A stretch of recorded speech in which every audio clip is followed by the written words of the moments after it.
cuando uno dispone de algunos minutos y tiene la percepción de que quienes escuchan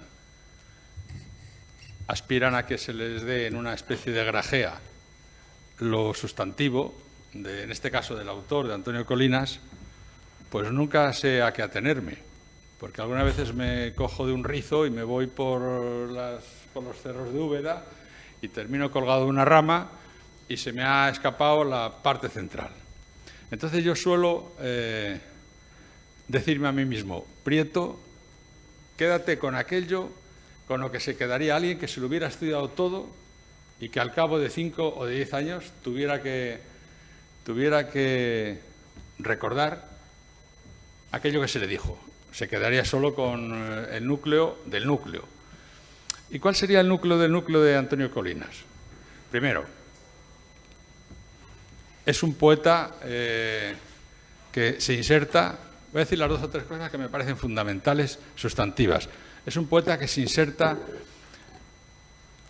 supongo que él dice que en la tradición clásica, yo discrepo un poco, en la tradición del romanticismo, del romanticismo no del timbalero, de los atabales y de las cajas de música, sino del romanticismo, del alto romanticismo alemán, del romanticismo italiano, del romanticismo inglés, que cuando viene a España pues suele venir con el chimpún de las bandas musicales, o sea, muy zorrillesco y muy poco romántico. Entonces, Antonio Colinas es un poeta romántico para mí, de tradición romántica, que tiene un concepto, en cierto modo, mediúmnico. Es una cosa que está muy mal vista, porque los poetas ante todo tienen que ser orfebres, artesanos, conocedores del oficio. Antonio Colinas es un poeta a través del cual la poesía parece que le dicta cosas. Esto es, tiene una entonación numénica, órfica, como si él fuera el elemento transmisor de algo que está por encima de él. Y ese es un concepto que tiene un algo de platonismo y tiene mucho de romanticismo. Es un poeta fundamental en este sentido. Segunda nota. Los poetas, él no, pero casi todos los poetas subrayan una característica. La poesía es algo que no se deja troquelar, que no se deja meter en los conductos o en los parámetros o en general, en las pautas que utilizamos normalmente para codificar, para ordenar taxonómicamente las otras disciplinas humanísticas. O sea, los poetas somos distintos, rompemos moldes, somos eternos, hablamos para nadie o para la eternidad y no se nos explica en función de los valores de época. Bueno, pues casi todo lo de un poeta, por genial que sea, por egregio que sea, por distinto que sea, casi todo lo comparte con los elementos de su generación. Esa es la verdad. Un poeta genial del siglo XVIII, antes que genial, es del siglo XVIII. Casi todo lo que nosotros reconocemos en él forma parte de un conglomerado que comparte con todos los autores de su tiempo. Entonces, lo que llama la atención de Antonio Colinas es que, compartiendo casi todo con los autores de su tiempo, léase cultura, monólogo dramático, tratamiento de personajes históricos a través de los cuales habla el yo. Sin embargo, tiene algo que es lo que convierte a los poetas egregios, esto es a los poetas geniales, esto es a los poetas que salen de la Grey, de los poetas que forman parte de la Grey, de los poetas gregarios. Él es un poeta egregio. ¿Por qué? Pues porque compartiendo con los demás, o sea, compartiendo con grandes poetas como Pere Gimferrer o como Guillermo Carnero, o como, no, con Félix de Azúa no comparte casi nada. Sin embargo, él tiene algo que lo vincula a los grandes poetas románticos y que lo desvincula de sus contemporáneos. Sus contemporáneos tienen como una especie de desconfianza, los más característicos, como una especie de desconfianza de la poesía. La poesía nos sirve para entender el mundo, nos sirve para explicarlo y como en esa expresión no sé si protagórica, en todo caso sofística, que decía: Dios no existe, si lo existiera no podríamos conocerlo, si lo conociéramos no podríamos comunicarlo. Esa especie de ateísmo gnoseológico que forma parte de la sustancia de sus contemporáneos, él es un poeta, voy a decir, crédulo, es un poeta contemplativo, es un poeta escrutador, es un poeta que conecta con las partes más nobles de la tradición. No digo de la tradición grecolatina, digo de la tradición humanística. En tercer lugar, es un poeta que conmueve, o sea, que está conmovido cuando habla, que no habla como el profesor que ocasionalmente se dedica a hacer poemas. Los poetas de su, voy a decir, de su generación histórica son poetas metapoetas, son poetas como los ombligos que se miran el ombligo, esto es, son poetas que casi siempre hablan de poesía y acerca de poesía y enmarcado dentro de un ámbito poético, y que dentro de los poemas nos hablan también de los procedimientos retóricos, y él, sin embargo, siempre nos habla de la vida que nos conmueve, que nos flagela, que nos fustiga, que nos conduele, que nos emociona y que alguna vez nos mata. Y en este sentido es un poeta egregio, decía. Quiero decir, es un poeta absolutamente anclado dentro de los valores de su época histórica. Es un poeta del 68, quiero decir, sus primeros libros son del 69, tiene uno del 67 que lo publicó en el 2001, me parece, pero que es un poeta que va en sincronía con los grandes poetas de su tiempo, con los poetas renombrados de su tiempo, aquellos que formaron parte, por ejemplo, de la antología de José María Castellet, 9 novísimos poetas españoles, de los cuales había por lo menos 2 o 3 poetas de enjundia, pero es un poeta egregio porque no ha querido ser distinto a los de la tradición, sino que ha tenido la idea que tenía de la originalidad Antonio Machado. Decía Antonio Machado por boca de Juan de Mairena que los novedosos apedrean a los originales. Y él no ha querido jugar a ser novedoso, sino que es un poeta original. Y original no quiere decir algo que no se dijo nunca, sino que original tiene que ver con el origen, con la raíz, con el parecerse uno a sí mismo. Y, por fin, concluyo. Además de todo eso, o sea, además de que es un gran poeta, que sostenidamente es un gran poeta, tiene también, que podría no tenerlo, y sería también un gran poeta, pero tiene también algunos libros que van a quedar como testimonio, como hitos de un tiempo histórico. Igual que, por ejemplo, quedará Velis Nolis, nos guste o nos disguste, pero quedará Ar del Mar o quedará Cántico de Guillén o quedará Dibujo de la Muerte.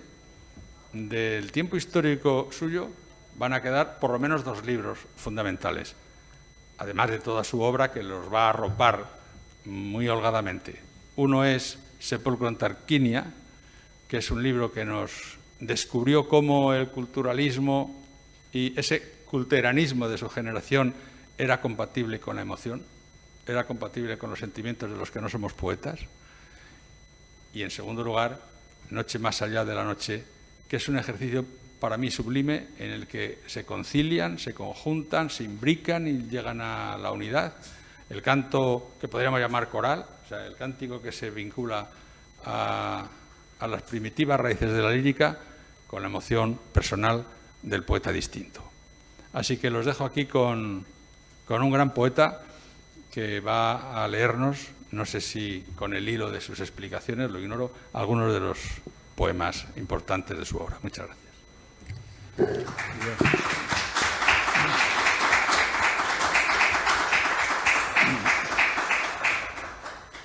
Bien, buenas tardes a todos y muchísimas gracias al profesor Prieto de Paula por esta síntesis esencial, valga la redundancia, de mi obra, que ha dado de mi obra y de mi poesía en concreto, ¿no? No es fácil tampoco, en pocas palabras, pues reflexionar o fijar lo que es importante, verdaderamente importante, al margen de anécdotas o de tópicos o de, en fin, cosas secundarias, ¿no? Por eso, verdaderamente, en pocas palabras, pues ha dicho muchas cosas que aluden a lo nuclear, como ha dicho él, a lo esencial. Bien, es difícil en el tiempo de que disponemos, pues recordar 50 años ya de poesía, pero sí podemos sobrevolarla para fijar un poco las que han sido líneas constantes de la misma. Mi obra poética se puede dividir en tres grandes zonas. Una primera con una poesía muy emotiva, sentimental, a veces en los dos primeros libros, Preludios a una noche total y Junto al lago, pero inmediatamente con ese tono, esa sintonía con el romanticismo esencial que ya en la primera crítica o artículo que me dedicaron, que fue uno de Rafael Morales, sobre Preludios a una noche total, pues ya insistía en esta tonalidad neorromántica, decía él, por definir de una manera muy directa la poesía de Preludios. Hay que tener en cuenta, como yo decía esta mañana, que yo comencé siendo fiel a esa voz, que era mi voz, y fue en unos momentos críticos, porque por un lado se mantenía todavía lo que entendemos por poesía social o testimonial. Como dijo Aleixandre, pues fue una etapa de poetas valiosísimos, pero que era un tipo de poesía, como suele suceder, que estaba ya agotada por suficientemente expresada. De la misma manera pues que cualquier aspecto neoclásico, pues sucedía lo mismo. Como una excepción, en el Silencio de la provincia, en Córdoba, pues estaba, por el contrario, el grupo Cántico, que los poetas de nuestra generación, pues yo creo que casi de manera unánime, pues leímos muy pronto y aceptamos esa estética. Una estética pues emotiva, pero también con un leve sustrato clásico o clasicista.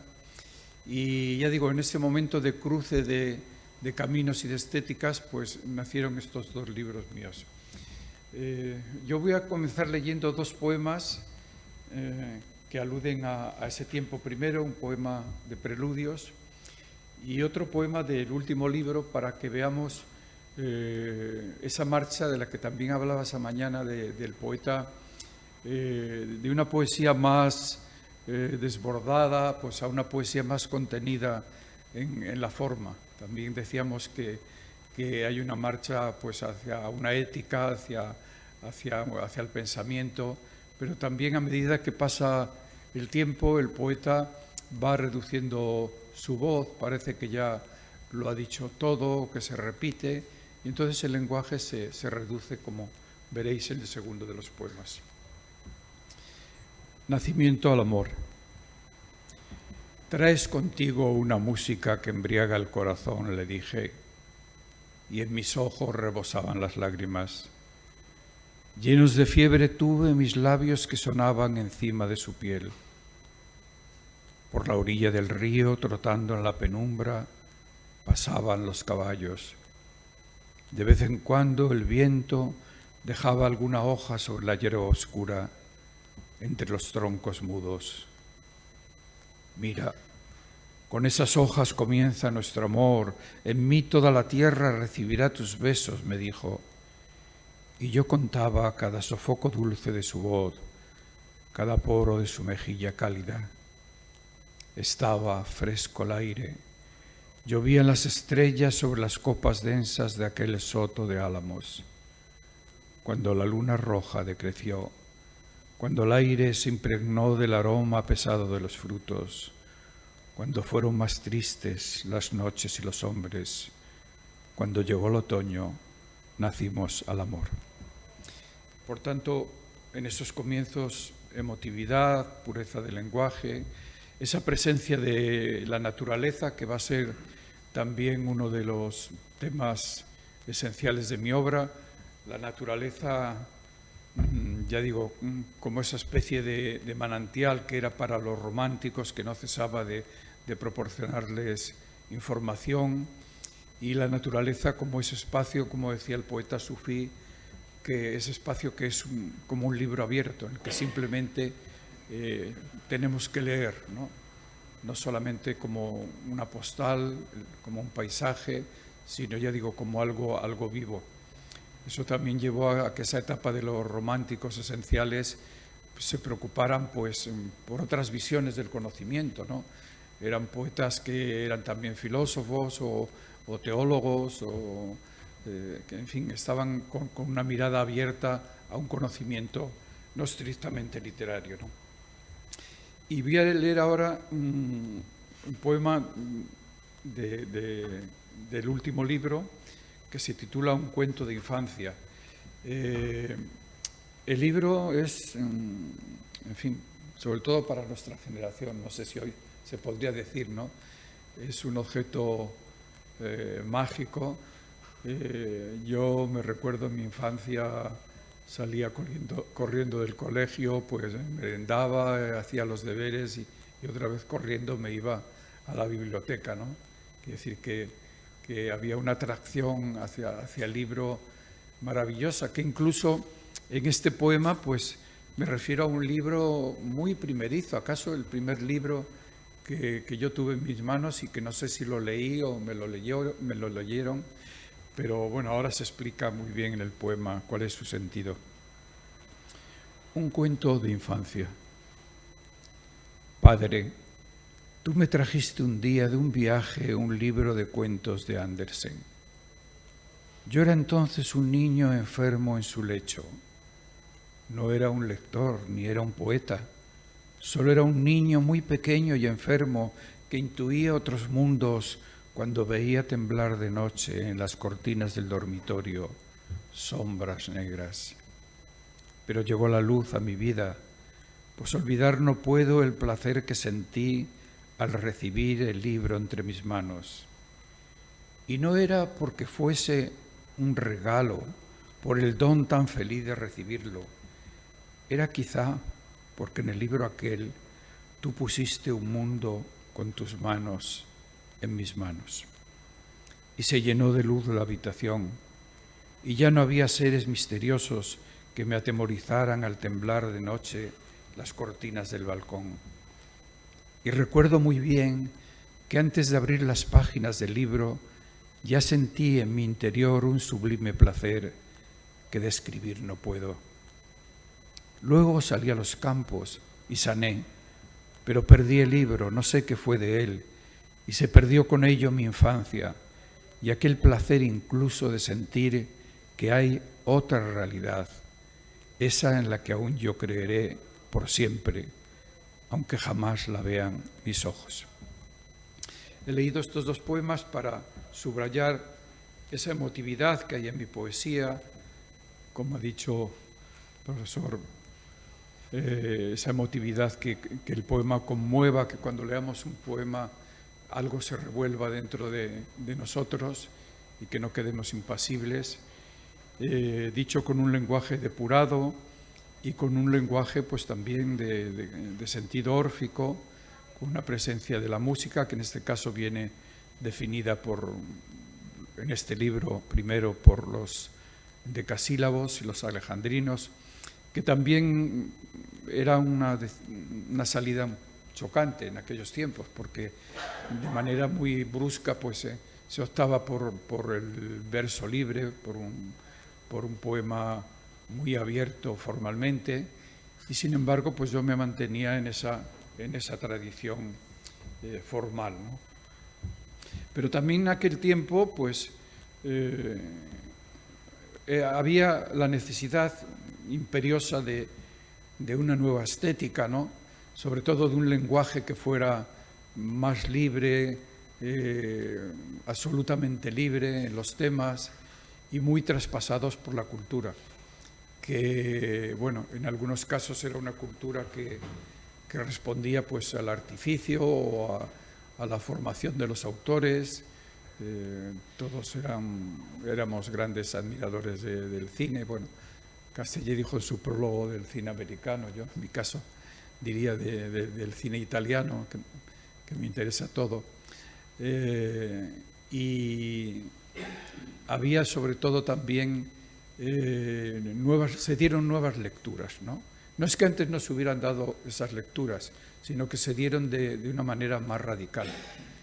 Las lecturas, por ejemplo, que se hicieron de poetas como Ezra Pound o como, en fin, Eliot, o pensando en América, un poeta como Octavio Paz, que yo creo que en un principio empezó interesándonos más como ensayista, ¿no? Lo mismo que sucede también con Gil Albert, como sucedió con Gil Albert, sus ensayos nos parecían deslumbrantes y ya digo, hubo esa apertura. No se ignoraba tampoco a los clásicos, son poetas, no me estoy refiriendo a mí, son poetas muy formados, son poetas que viajaron entonces y todo eso pues fue pasando a esa obra con muchos nombres propios, ¿no? Voy a leer otra vez el poema de Simonetta, porque el profesor Prieto de Paula lo ha utilizado como texto en sus clases y me sirve para recordar de nuevo esta presencia de los nombres propios. Es que yo digo que detrás de cada título de un poema pues siempre hay otro significado. Y ahora voy a leer 3 poemas que llevan en sus títulos 3 presencias, son 3 retratos de personajes. El personaje, el primero es Simonetta Vespucci, una cortesana del Renacimiento. El segundo es Giacomo Casanova, este aventurero y autor también de unas memorias muy curiosas. Y aparece un nombre Tiziano que me sirve un poco para decir lo que yo entiendo a veces como el poema microcosmo. El poema a veces no solo es no tenemos en él un relato fluido y único, sino que a veces cada estrofa o incluso cada verso es reveladora de un mundo, ¿no? Y en el caso de este poema que yo titulo recuerdo al pintor veneciano Tiziano, en realidad los colores de la paleta del pintor me sirven para reflejar dentro de un único tema otros temas, ¿no? Vamos con el primero, que es Simonetta Vespucci. Simonetta, por tu delicadeza la tarde se hace lágrima, funeral oración, música detenida. Simonetta Vespucci, tienes el alma frágil de virgen o de amante. Ya Judith despeinada o Venus húmeda, tienes el alma fina del mimbre y la asustada inocencia del soto de olivos. Simonetta Vespucci, por tus 2 ojos verdes, Sandro Botticelli te ha sacado del mar, y por tus trenzas largas y por tus largos muslos, Simonetta Vespucci, que has nacido en Florencia. El segundo poema se titula Giacomo Casanova acepta el cargo de bibliotecario que le ofrece en Bohemia al conde de Wallenstein. Es curioso porque este poema fue escrito antes de que se presentaran aquellas 2 películas que seguramente habrán visto. Una es el Casanova de Fellini y otra es aquella otra película, La noche de Varennes, que ponen de relieve a un Casanova en los últimos años de su vida, ¿no? Ya no es el Casanova de juventud ni aventurero, sino que busca refugio al amparo de este conde que le ofrece en su biblioteca pues un cargo, ¿no? Entonces es un retrato de Casanova, pero a la vez, y de su vida, pero a la vez puede ser el retrato de cualquier persona que vive la caducidad, ¿no? Es un poema sobre la caducidad humana. En él, Casanova se dirige a su protector. Escuchadme, Señor, tengo los miembros tristes. Con la Revolución Francesa van muriendo mis escasos amigos. Miradme, he recorrido los países del mundo, las cárceles del mundo, los lechos, los jardines, los mares, los conventos, y he visto que no aceptan mi buena voluntad. Fui abad entre los muros de Roma y era hermoso ser soldado en las noches ardientes de Corfú. A veces He sonado un poco el violín y vos sabéis, Señor, cómo trema Venecia con la música y arden las islas y las cúpulas. Escuchadme, Señor, de Madrid a Moscú he viajado en vano. Me persiguen los lobos del Santo Oficio. Llevo un huracán de lenguas detrás de mi persona, de lenguas venenosas. Y yo solo deseo salvar mi claridad, sonreír a la luz de cada nuevo día, mostrar mi firme horror a todo lo que muere. Señor, aquí me quedo en vuestra biblioteca, traduzco Homero, escribo de mis días de entonces, sueño con los serrallos azules de Estambul. En este libro, Sepulcro en Tarquinia luchan o combaten dos mundos, ¿no? Es un libro que escribo en Italia, lo escribí entre mi estancia en Italia y los veranos de aquellos años, y son dos mundos aparentemente contrarios, que chocan, pero Francisco Brines, en el prólogo que puso a la segunda edición del libro, decía que la clave de esa fusión de lo mediterráneo, de lo italiano en concreto, con mis raíces, con el mundo del noroeste, pues era la romanización, ¿no? Era como un hilo subterráneo que unía las dos partes, que en principio podía haber hecho de este libro, en fin, un revoltijo. Pero en ellas, en estas dos partes, ya digo que hay una parte más irracional, hay un cierto irracionalismo, pero también hay esa conexión entre culturas. Hay un poema que conecta conecta este libro con el siguiente, que es Astrolabio, ese libro por el que yo fui a Ibiza, que la Fundación Juan Mar me concedió una beca de sus maravillosas becas de creación de entonces, que ahora las ha suprimido, y uno podía ir, había una beca para España y otra para el extranjero, y uno podía ir durante un año donde quisiera. Y yo fui a Ibiza para escribir este libro, que todavía en su primer poema pues sintoniza con esta serie de semblanzas, vamos a decir, cultas, pero que este poema tiene ese sentido de microcosmo, ¿no? En el cual dentro del poema cada verso o cada color de la paleta del pintor remite a otro mundo. Homenaje a Tiziano. He visto arder tus oros en los otoños de Murano, en la cera aromada de los cirios de invierno, tu verde en madrugadas adriáticas y en los ciruelos de los jardines de Navallero, tu azul en ciertas túnicas y vidrios y en los cielos enamorados de nuestra adolescencia que nunca más veremos, los ocres en los muros cancerosos mordidos por la sal, en las fachadas de granjas y herrerías, tu rojo en cada teja de Venecia, en los clavos de las crucifixiones o en los labios con vino de los músicos. Un poco de violeta en los ojos maduros de las jóvenes, tus negros en las enredaderas funestas sobrecargadas de muerte. Hay esta presencia de lo veneciano que, como acabas de decir, yo estoy de acuerdo con tu concepto de generación del 68, sobre todo.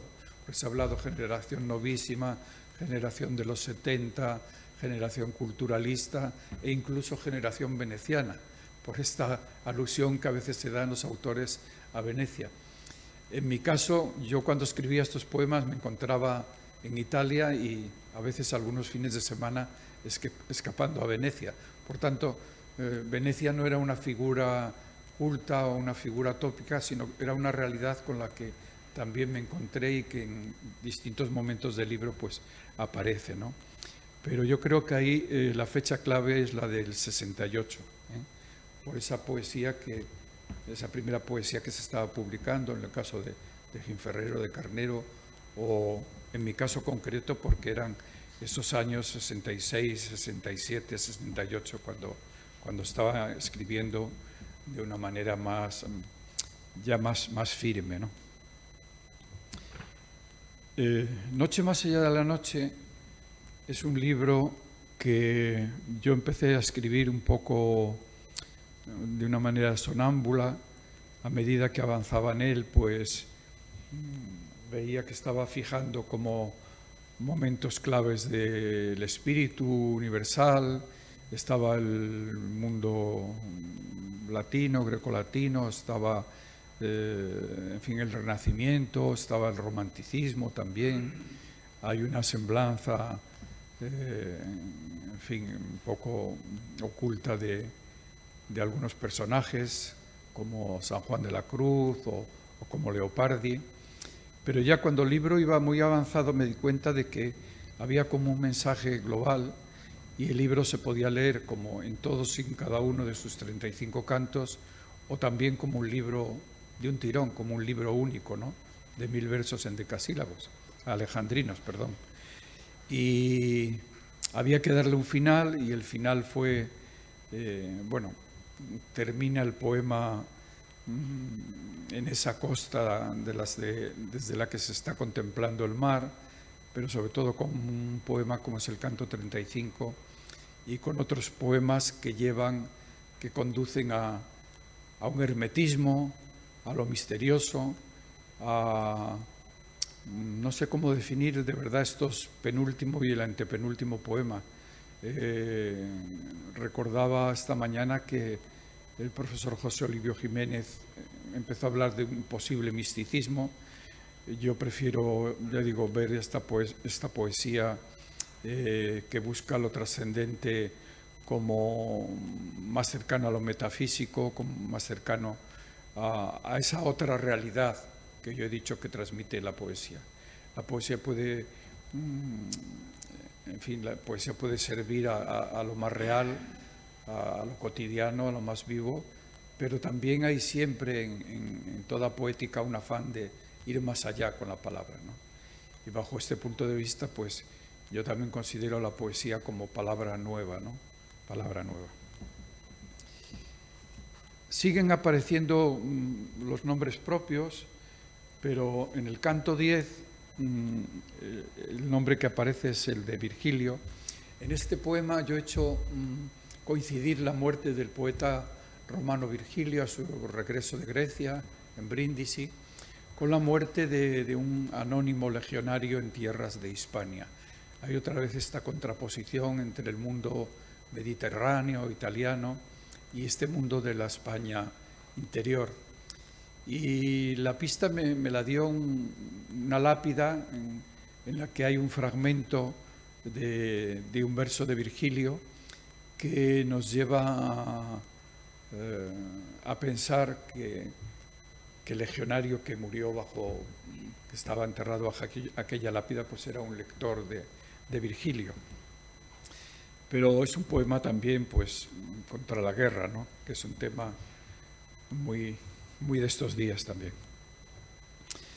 Mientras Virgilio muere en Brindisi, no sabe que en el norte de Hispania alguien manda grabar en piedra un verso suyo, esperando a la muerte. Este es un legionario que en un alba nevada ve alzarse un sol de hierro de entre los encinares. Sopla un cierzo que apesta a carne corrompida, a cuerno requemado, a humeantes escorias con oro, en las que escarban con sus lanzas los bárbaros. Un silencio más blanco que la nieve, el aliento helado de las bocas de los caballos muertos caen sobre su esqueleto como petrificado. Oh dioses, qué locura me trajo hasta estos montes a morir, y qué inútil mi escudo y esta espada contra un amanecer de hogueras y de lobos. En mi villa de Cumas, un aroma de azahar madurará en la boca de una noche azulada, y mis seres queridos pisarán ya la hierba segada o nadarán en playas con estrellas. Sueña al sur el soldado, y en el sur el poeta sueña un sur más lejano, mas ambos solo sueñan en brazos de la muerte la vida que soñaron. No quiero que me entierren bajo un cielo de lodo, que estas sierras tan hoscas calcinen mi memoria. Dioses míos, como odio la guerra, mientras siento gotear en la nieve mi sangre enamorada. Al fin cae la cabeza hacia un lado y sus ojos se clavan en los ojos de otro herido que escucha. Grabad sobre mi tumba un verso de Virgilio. Bien, hablaba de las tres zonas o tres partes en que se podía dividir mi obra. Hay una segunda parte que sigue con Astrolabio, en la cual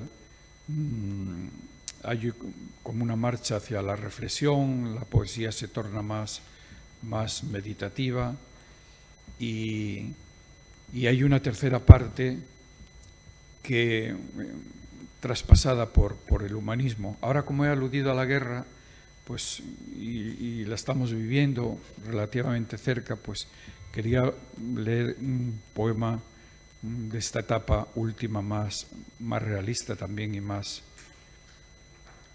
humanista. Se titula Para olvidar el odio. Recordaba que en una especie de cruce astral, pues la UNESCO hace poco ha reunido a una serie de cantautores mundiales para manifestarse, para mostrar su rechazo a la guerra, y un cantautor español, Alejandro Sanz, pues recitó este poema mío, un fragmento, prácticamente todo el poema, ¿no? Es un poema que se titula Para olvidar el odio. Ponen a Dios al lado de la guerra y a la guerra la amparan bajo el nombre de Dios. Mas Dios es la no guerra y la guerra es sin duda un contra Dios. Hace ya muchos siglos que alguien dijo que no hay daño en la parte que no afecte al todo, pero el hombre aún no sabe que no sabe. Hacia adelante huye, siembra desarmonía y otra vez terror llama a terror y guerra llama a guerra. Ni siquiera parece que la piedra sea ya sagrada. El tiempo se desangra, el espíritu huye con su misterio de los templos, se retira el pinar en llamas, ya no arde al canto de cigarras. Desierto y mar avanzan con sus escorias. Son las palabras un grito hueco, airado, y el aire que dio vida ya no es, puro como la escarcha, fino como la nieve. Mas en el mundo aún habrá esperanza mientras alguien respire en paz la última música y amanse con las yemas de sus dedos cada muro de odio, y el último estertor de lo sagrado tiemble en los ojos abiertos del niño muerto. Abajo, la ignorancia secular, la avidez y el no amor, el no saber que no se sabe, mientras lo misterioso allá arriba se expande y se retira con sus secretos. Respirar aún en paz la fugitiva música que no oímos, respirar dulcemente la música que huye a los prados remotos del firmamento, es todo cuanto el hombre tendrá que conocer para salvarse. Bueno, es un final muy radical, pero el poema nos remite también a ese don que es ese sentido órfico que transmite el poema, y esa idea de armonía con la que ese concepto con el que yo he trabajado mucho, sobre todo en mis libros de aforismos. Ahora la semana que viene aparecen los 4 tratados de armonía, volumen con más de 200 páginas de inéditos, y vuelvo sobre este concepto que no nos remite, como el concepto de la mansedumbre, que también utilizo en otros momentos, no nos remite a la pasividad o a la evanescencia o a lo fantasioso, sino que la armonía es lo que viene después de la prueba en la vida, después de la dificultad, después de un equilibrio por el que se ha luchado, por el que se ha tenido que luchar. La palabra armonía pues remite a un renacimiento, ¿no? Y lo que sucede también es que en esos momentos de pruebas, cuando en la vida pues pasamos por un problema difícil, por una enfermedad, por la muerte de un ser querido, por la desesperación de problemas que no podemos resolver, pues ¿qué se puede hacer? Pues una cosa que se puede hacer es recurrir a los símbolos, ¿no? María Zambrano nos dijo que solo el símbolo podía desvelar el misterio, ¿no? El símbolo en esos momentos decisivos, pues aquí, por ejemplo, qué mejor símbolo que el del propio mar, ¿no? Nos ponemos frente al mar y respiramos con profundidad y parece que respiramos la libertad, que se nos vacía la mente, o estar en verano, en agosto, en un pinar, respirando en plenitud, pues ¿quién en esos momentos nos olvida un poquito de todo lo que es en la vida problema, ¿no? Voy a leer un poema que se titula Fe de vida, que es un poema muy mediterráneo y que recoge muy bien toda esa serie de símbolos que podemos encontrar en este mar. Este territorio que en mi etapa italiana pues era un lugar de nombres propios, de personajes, de batallas. Por el contrario, visto desde una isla, contemplado desde el simple mar, nos ofrece esta realidad otros símbolos, ¿no? El poema se titula Fe de vida. Esperar junto a este mar en el que nacieron las ideas sin ninguna idea y así tenerlas todas. Ser solo la brisa en la copa del pino grande, el aroma del azar, la noche de las orquídeas en las calas olvidadas. Solo permanecer viendo el ave que pasa y no regresa. Quedar esperando a que el cielo amarillo arda y se limpie con los relámpagos que llegarán saltando de una isla a otra isla. O contemplar la nube blanca que no siendo nada parece ser feliz. Quedar flotando y transcurriendo de aquí para allá sobre las olas que pasan como un remo perdido. O seguir como los delfines la dirección de un tiempo sentenciado. Ser como la hora de las barcas en las noches de enero que se adormecen entre narcisos y faros. Dejadme no con la luz del conocimiento que nació y se alzó de este mar, sino simplemente con la luz de este mar, o con sus muchas luces, las de oro encendido y las de frío verdor, o con la luz de todos los azules. Pero sobre todo dejadme con la luz blanca, que es la que abrasa y derrota a los hombres heridos, a los días tensos, a las ideas como cuchillos. Ser como olivo o estanque, que alguien me tenga en su mano como un puñado de sal o de luz.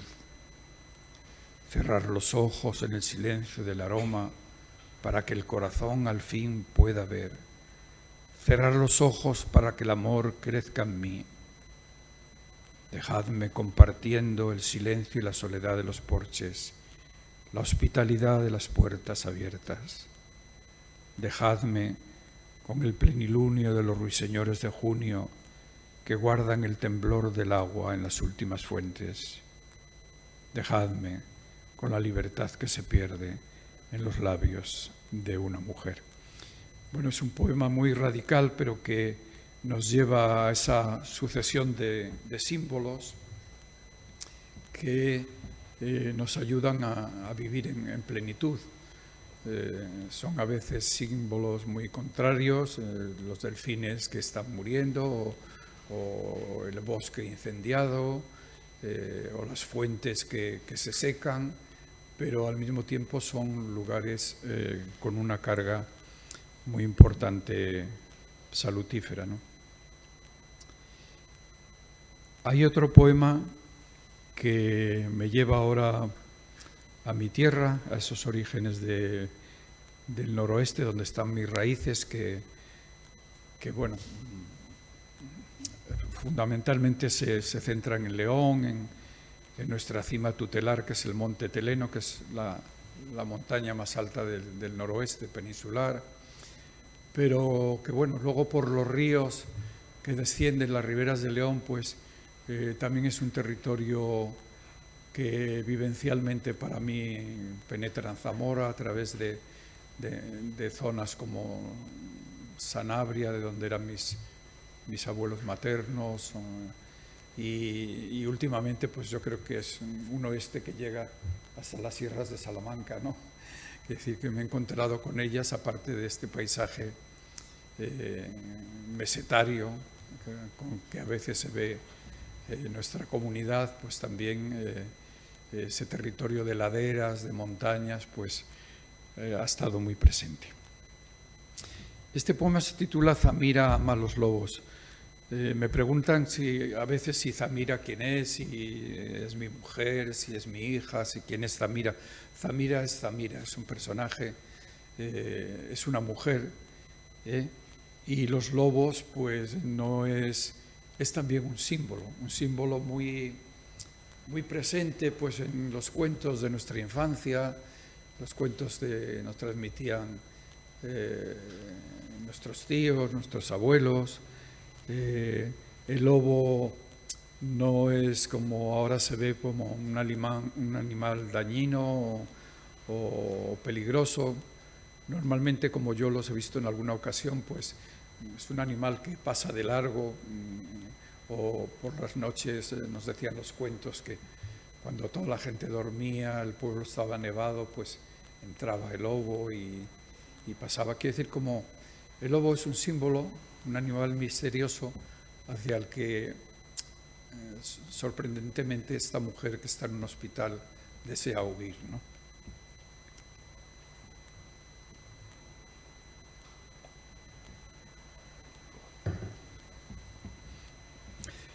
Zamira ama a los lobos.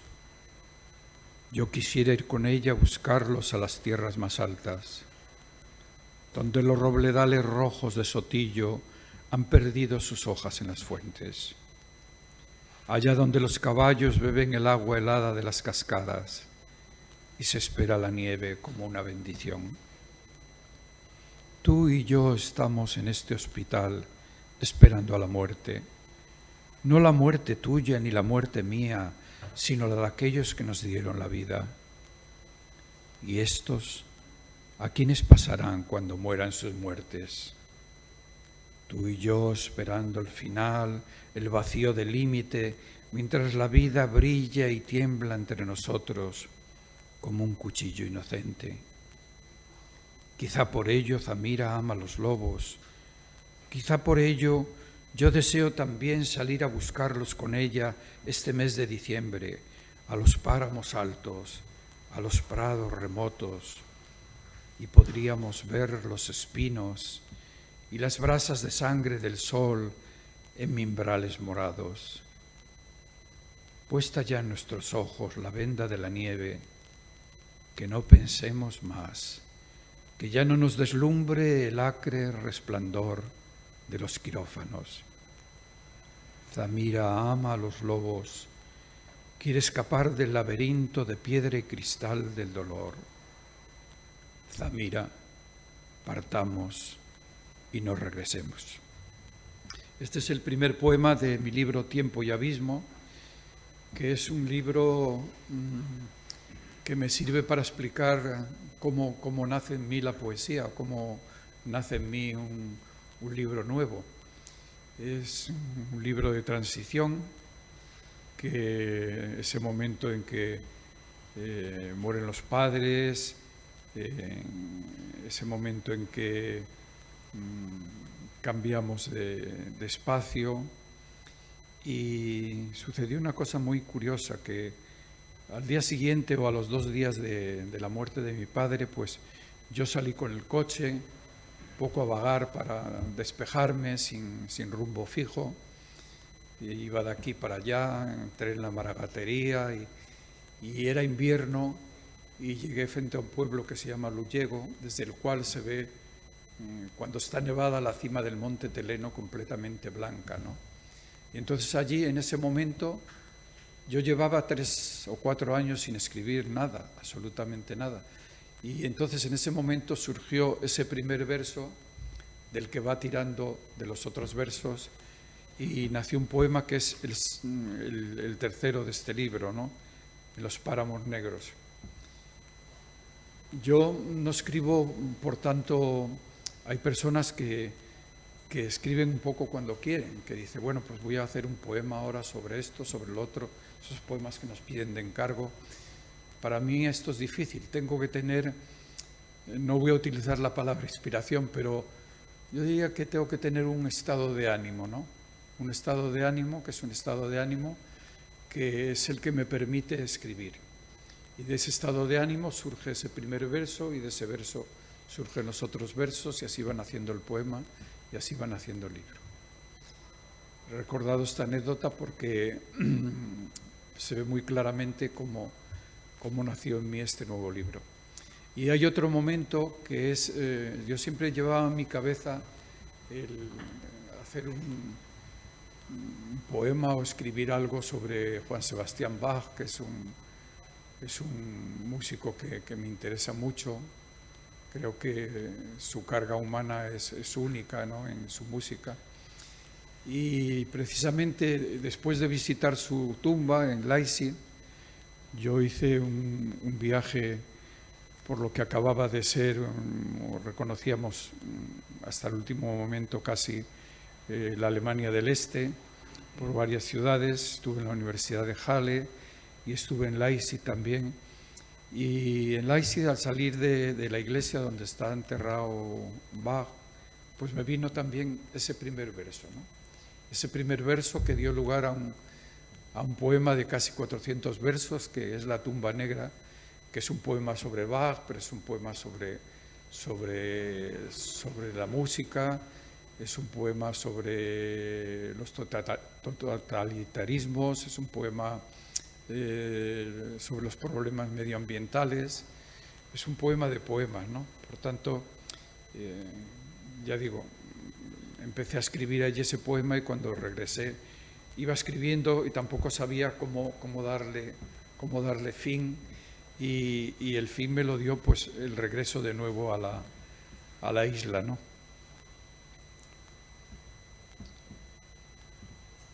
Otro poema que yo valoro bastante es una enumeración, se titula Letanía del ciego que ve.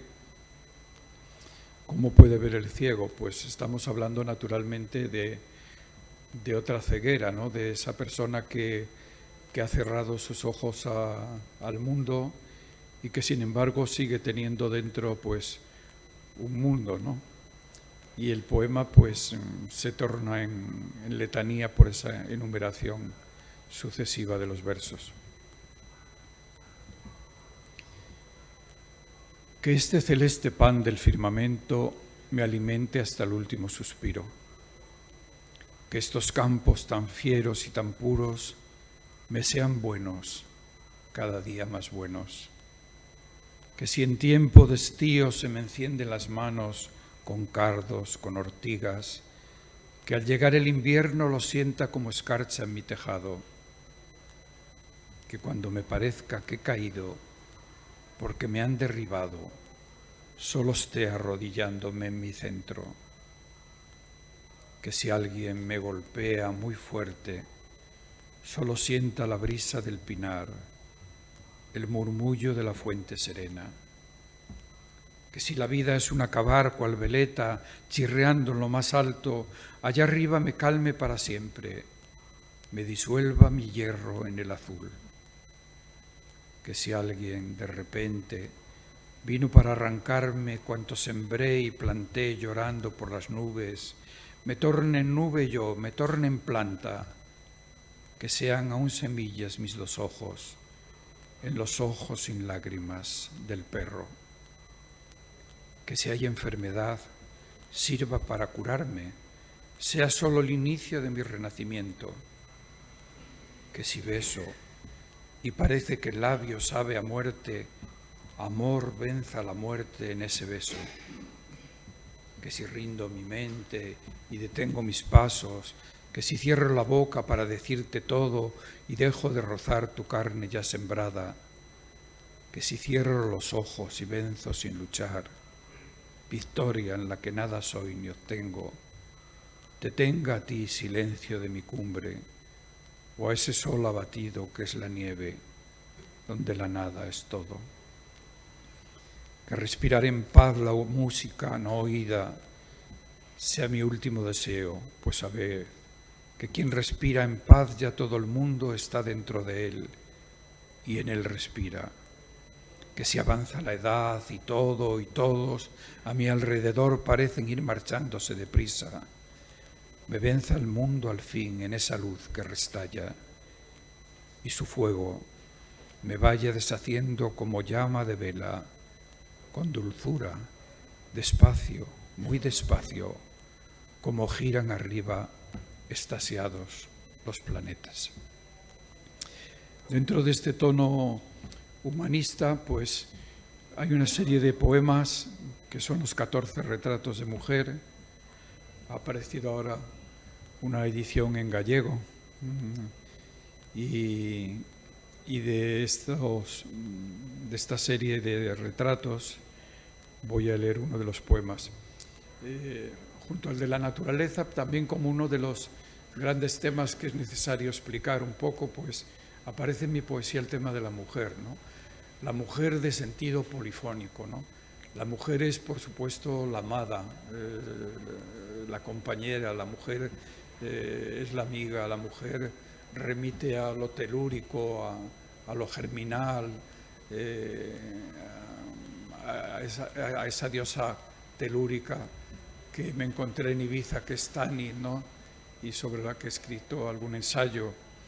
Y la mujer también es la mujer acosada o maltratada que a veces de manera muy especial aparece en este canto, ¿no? Bueno, no sé si es un canto o una elegía.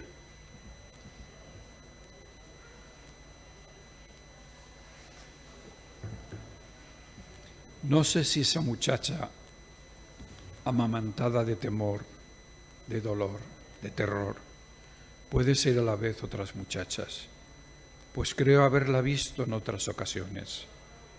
Por ejemplo, quemada por el sol con su tez como de barro cocido y sus ojos abiertos a una lluvia de agujas de arena allá en los desiertos de Tinduf. Pero antes creí haberla visto escapando de una negra borrasca de espinos, corriendo desnuda, crucificada en un aire de napal.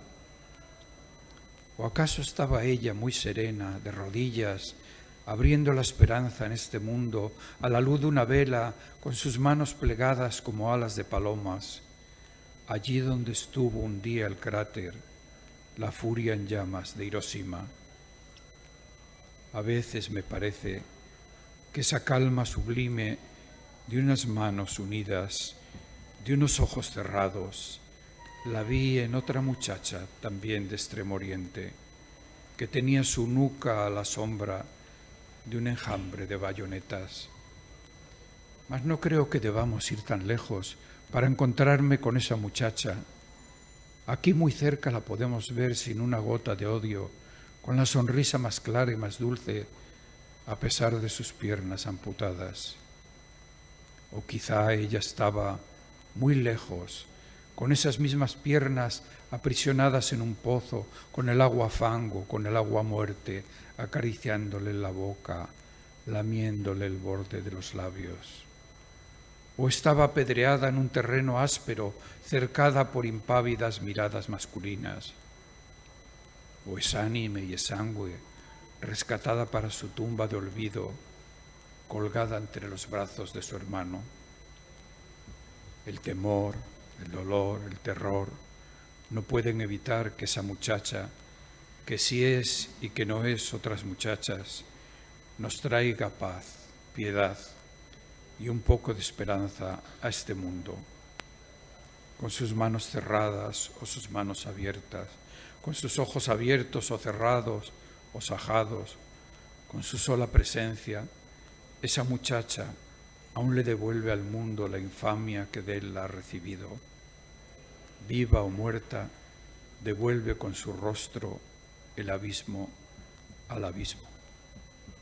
Y bueno, voy a terminar leyendo otro de estos cantos, de estos retratos de mujer, que es un poema. A veces el poema, como yo digo, la realidad es más poética que la poesía, y el poema a veces se nos da hecho, ¿no? Se nos dice algo, se nos cuenta una anécdota, y en este caso pues quiero terminar un poco en este ámbito, que es el ámbito de esa cultura que tanto nos ha dado, que es la cultura mediterránea, la cultura italiana en concreto, y que se nos ofrece en una ciudad como Florencia. El poema se titula Clara no Suffici. Mi hija es doctora en Historia del Arte y bueno, hizo una vez con su pareja un viaje a Florencia, y entonces visitó el Museo de los Uffizi, y luego al regreso me contó algo que le había pasado, y yo solo tuve que transcribir lo que me dijo al poema, ¿no? Ibas despreocupada paseando por las salas del Museo de los Uffizi, sin saber hacia dónde dirigir tus dos ojos. Avanzabas quizá con el cansancio del que ha recorrido Florencia todo el día. No sabías que de repente allí te iba a saltar un poderoso símbolo, el de la inesperada belleza, el ideal sublime de belleza y verdad, ese que todavía nos hace a los humanos más humanos. Botticelli fue el nombre del artista, la primavera el cuadro. No supiste qué hacer y te quedaste muda. Simplemente dejaste que hablase el corazón y te pusiste a llorar. Y llorabas y llorabas. A la verdad y a la belleza solo le faltaban el gozo de tus lágrimas. Bueno, yo cuando me lo contó, pues le dije, ¿por qué llorabas, no? Y su compañero, su marido, le decía, pero ¿por qué estás llorando? Y dice, bueno, creo porque no pensaba que el cuadro no era tan grande. Dio una respuesta que seguramente, con toda seguridad, no era la correcta, ¿no? O sea, esa emoción venía de algo más de que el cuadro fuera muy grande, sino simplemente de encontrarse frente a él. Así que nada más, muchas gracias y gracias por su atención. Y si hay alguna duda, pues la aclaramos, ¿no? Porque ya digo que es muy difícil transmitir en poco tiempo tantos años de poesía.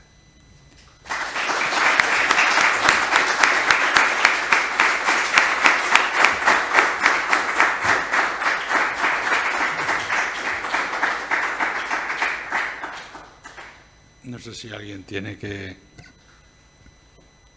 transmitir una duda o formular una pregunta o hacer una postilla o llevarle la contraria. Ya, claro. Bueno, cada lectura pues tiene su tono y tiene su... A veces en esta lectura pues ha habido ese tono quizá más grave. Podíamos haber hecho una lectura amorosa, una lectura más lírica, más apegada a la naturaleza, pero bueno, cada lectura sale a la hora, sale como sale, ¿no? Y creo que ha podido reflejar pues esa marcha que fue desde ese momento lírico, emotivo, de la adolescencia casi hacia ese otro tono pues que nos da la edad, ¿no? Y a medida, lo decíamos también esta mañana, a medida que avanzamos en años, pues además de sentir, pensamos y nos asaltan los problemas y por eso, pues bueno, hay que detenerse, testimoniar sobre todo. Sí. Me gustaría preguntarle, cada poeta tiene su voz, Sí. su mundo. Y usted ha hablado de un mundo onírico, ha hablado de... Yo quisiera preguntarle, después de tantos años de buena escritura, si usted lograría identificar o hacernos conocer Para usted, ¿cuáles han sido las imágenes más recurrentes, las que más veces se le vienen a la mente cuando escribe? Si usted tuviera que decirnos a alguien que le interesa su poesía, ¿cuál es ese mundo suyo propio en cuanto a símbolos? ¿Qué podría decirnos? Bueno, claro, me he detenido en los símbolos mediterráneos, porque yo he vivido pues los 4 años de Italia más los 21 de Ibiza, pues prácticamente más tantos veranos, pues mucho tiempo, ¿no? Pero podía haber hecho una lectura, se ve un poquito en el poema de Zamira, un poema o poemas con los símbolos que están en mi memoria, en la infancia. Yo nunca he renunciado a mis raíces. Mis raíces pues son las de la infancia, son las raíces que aparecen en ese primer libro que me regalaron, pero también aparece en las primeras contemplaciones, ¿no? Sobre todo en la infancia, pero también en la adolescencia, pues uno vuelve a nacer. Toda adolescencia es un renacimiento y uno pues renace pues a la cultura, renace al amor, renace a lo sagrado, a lo profano. Hay ese componente de renacimiento, pero sobre todo hay ese término que creo que es muy importante también para el poetizar, que es la contemplación, ¿no? Eso se ve muy bien también en el que consideramos como el primer poeta europeo mediterráneo, Hesiodo, ¿no? Que él está en la ladera allí del monte Licón y está esperando, dice, la razón del canto, esperando que, como yo decía antes, esperando ese primer verso que alguien decía que nos dictaban los dioses, ¿no? Y esa contemplación pues remite sobre todo a los símbolos, que en ese caso de las raíces de mi tierra pues es sobre todo el río, esa zona de León, como también sucede en Burgos y sucede en Palencia, que es muy fluvial, y el río es el río físico que vemos, el río en el que nos bañábamos de niños, pero el río es también el río de la vida, ¿no? Y de manera muy radical lo vemos en Manrique, ¿no? El río, ese río que va a dar a la mar, y los diversos árboles, sobre todo los chopos, los álamos, las encinas. Recuerdo a los árboles porque me decía siempre Miguel Delibes, con el que tuve alguna amistad, siempre que lo veía me dice: usted tiene un libro que es el mejor suyo. Dice, se llama La llamada de los árboles. Es un libro de encargo que me encargaron, que son 20 semblanzas de 20 árboles ilustrados, ¿no?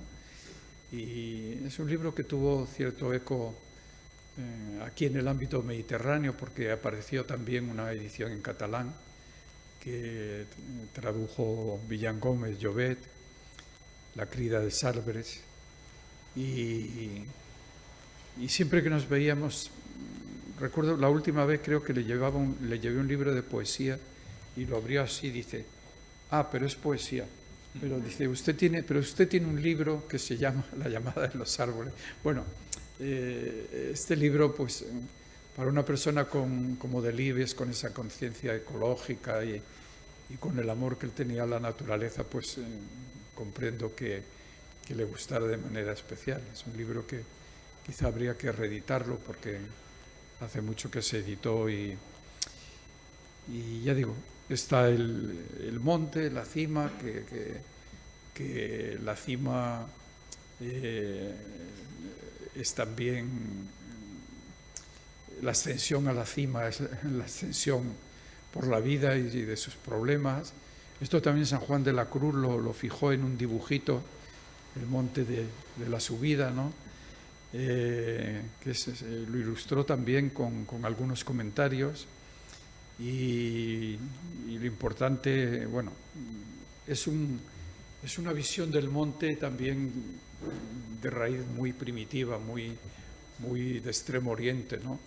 el monte que hay que ascender, pero cuando se está arriba es cuando es el monte de la vida, cuando se está arriba es cuando soplan los vientos más fuertes. Lo importante no es subir a la cima, sino descender. Lo importante en la vida no es ascender, sino saber ir descendiendo. Él también dice lo cito muy de memoria, viene a decir: subí mucho y avancé poco porque no seguí la senda, ¿no? Él habla de la senda, que hay que seguir la senda correcta para no subir una montaña así campo a través o bajarla, ¿no? Así que estos serían un poco los símbolos, así, los grandes símbolos a grandes rasgos, ¿no? También la nieve, el frío, quiere decir que algo que emana de la tierra y que nos acaba marcando, ¿no? Es también una explicación que doy cuando ahora a veces se habla, así momentos así, o en los coloquios, pues se me pregunta por la literatura leonesa, que es una, sobre todo se ha hecho notar en la narrativa, en la novela, y siempre te hacen esta pregunta: ¿por qué en León? ¿Por qué la literatura de León? O por extensión, ¿por qué la literatura en Castilla y León? Que tenemos tantos y tan valiosos escritores. Y yo creo que la razón está ahí en el origen, ¿no? En la memoria, en ese tiempo legendario que por cierto tan maravillosamente ha recogido nuestro amigo José Luis Puerto en sus libros de leyendas, ¿no? Tiene un libro sobre las leyendas de León, pero también tiene otro sobre las leyendas de Salamanca, de la Sierra, y durante años él fue por los pueblos los fines de semana recogiendo las leyendas que a veces son comunes a varios lugares. Recuerdo que cuando lo estaba escribiendo me dijo: tenemos que reunirnos un día para que me digas qué leyendas o qué cuentos escuchaste de niño. Y yo le empecé a hablar de Petavonio, de los campamentos romanos, del castro prerromano, que decían que estaba sostenido por una viga de oro. En el castro hay una cueva, en esa cueva en las noches de luna llena pues aparecía una mora que se peinaba con un peine de plata a la luz de la luna, y me dice: todo eso son leyendas celtas. Dice: eso son la viga de oro, la cueva, el castro que comunica con el lago de Sanabria, o en otros sitios con el mar, ¿no? Son leyendas sobre todo muy unidas a ese noroeste, leyendas, me decía él, celtas, ¿no? Que yo creía que eran como exclusivamente mías, ¿no? Así que... Sí, José Carlos Rovira. Esta mañana señalabas lo que es los precursores que son para ti, para la literatura, e incluso tuviste mucha relación con Vicente Aleixandre, al cual Brines ha señalado como... Hay algo que me gustaría preguntarte, aunque siempre es una pregunta comprometida, porque es ir hacia el futuro. ¿Señalarías, te atreverías a señalar algunos nombres de la poesía posterior a vosotros, a la generación del 68, que dice nombres que en estos momentos te estén interesando y estés leyendo, de poetas más jóvenes? Bueno, es muy delicado porque siempre me olvidaría de algún poeta valioso. Es decir, hay que recordar una cosa general, y es que últimamente, a veces voy a algún concurso y últimamente, estos últimos años, se ve que se han abierto las poéticas, ¿no? Se vuelve al pensamiento, se vuelve también a la realidad, se vuelve a la cotidianidad, se vuelve a la cultura también. Es decir, hay como un abanico de intereses, ¿no? Sobre todo después de esa etapa que vino definida por lo que entendemos por poesía de la experiencia. Hubo esos años de la poesía eminentemente culturalista, luego vino la poesía de la experiencia, y ahora llevamos unos años en los cuales pues ya digo, vuelve, son muchos los temas. Entonces, esta mañana, no sé con quién recordaba, si lo recordamos allí en la universidad, un nombre como el de Juan Antonio González Iglesias, que es un catedrático de latín, o otra poeta, Aurora Luque, que es una poeta aquí del Mediterráneo, pero que está, a ambos les une esa sintonía con los mitos, pero a la vez con las vivencias.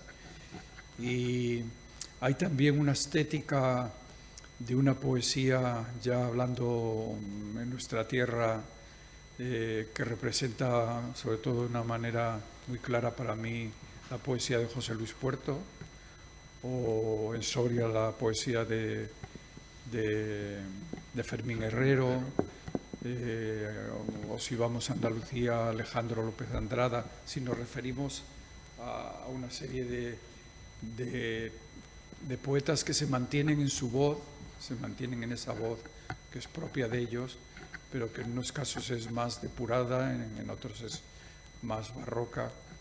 Hay una poeta que nació en Andalucía, pero de paso, si es que puede decirse que es Raquel Lanceros, pero que tiene sus raíces en León, en Sanabria precisamente. Y bueno, quiero decir que son así nombres que me vienen, que yo aprecio como poetas así de ultimísima hora. Es muy curioso porque yo a Raquel Lanceros estuve un año en el jurado del premio de Adonais, en el cual precisamente le concedimos una tesis a ella, y era un libro muy bueno, pero había uno o dos topónimos que digo, esto tiene que ser una persona o de Galicia o del Bierzo, de León, de esta zona de la Carballeda. Y en el premio Adonais, pues a los 10 finalistas los invitan en el momento del fallo, se hace público el fallo, y estaba ella allí. Y entonces cuando se leyó el premio y los dos accesis, ella tuvo uno de ellos, y le dije, ¿y estos nombres por qué? Y dice, bueno, es que mis padres provienen de Cional, de un pueblo que está en Sanabria, ¿no?, en Carballeda. Y de hecho hay otro pueblo, Lanceros, que lleva su apellido. Y bueno, ella nació en Cádiz porque sus padres trabajaban allí, pero sus padres son zamoranos, ¿no? Así que son de estas historias, anécdotas que nos transmite la poesía.